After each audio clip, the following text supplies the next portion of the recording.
ኦሪት ዘፍጥረት ምዕራፍ 22 ከእነዚህም ነገሮች በኋላ እግዚአብሔር አብርሃምን ፈተነው እንዲህም አለው፣ አብርሃም ሆይ። አብርሃምም እነሆ አለሁ አለ።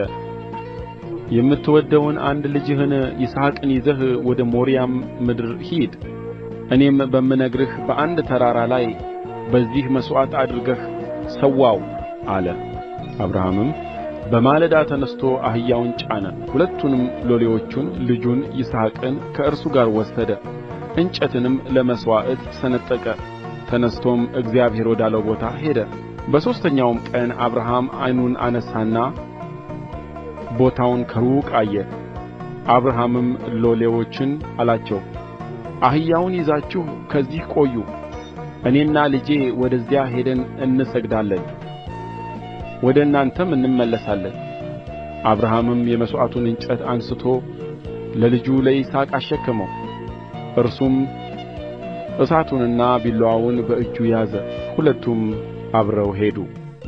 ይስሐቅም አባቱን አብርሃምን ተናገረው። አባቴ ሆይ አለ። እርሱም እነሆኝ ልጄ አለው።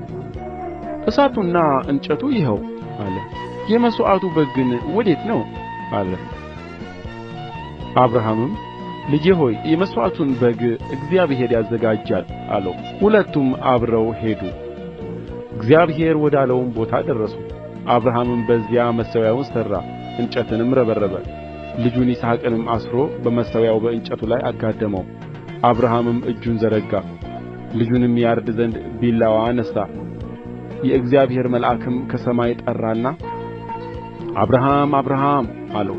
እርሱም እነሆኝ አለ። እርሱም ብላቴናው ላይ እጅህን አትዘርጋ፣ አንዳችም አታድርግበት፣ አንድ ልጅህን ለእኔ አልከለከልክምና እግዚአብሔርን የምትፈራ እንደሆንህ አሁን አውቄአለሁ አለ። አብርሃምም ዓይኑን አነሣ፣ በኋላውም እነሆ አንድ በግ በዱር ውስጥ ቀንዶቹ በዕፀ ሳቤቅ ተይዞ አየ። አብርሃምም ሄደ፣ በጉንም ወሰደው፣ በልጁም ፋንታ መሥዋዕት አድርጎ ሰዋው።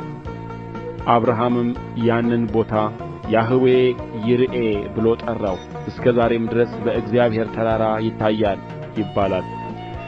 የእግዚአብሔር መልአክም አብርሃምን ከሰማይ ሁለተኛ ጊዜ ጠራው፣ እንዲህም አለው፣ እግዚአብሔር በራሴ ማልሁ ይላል፣ ይህን ነገር አድርገሃልና አንድ ልጅህንም አልከለከልክምና በእውነት በረከትን እባርክሃለሁ፣ ዘርህንም እንደ ሰማይ ከዋክብትና በባሕር ዳር እንዳለ አሸዋ አበዛዋለሁ። ዘርህም የጠላቶችን ደጅ ይወርሳል፣ የምድር አሕዛብ ሁሉም በዘርህ ይባረካሉ፣ ቃሌን ሰምተሃልና። አብርሃም ወደ ብላቴኖቹ ተመለሰ፣ ተነሥተውም ወደ ቤርሳቤህ አብረው ሄዱ። አብርሃምም በቤርሳቤህ ተቀመጠ። ይህም ከሆነ በኋላ ለአብርሃም እንዲህ ተብሎ ተነገረ፣ እነሆ ሚልካ ደግሞ ለወንድምህ ለናኮር ልጆችን ወለደች።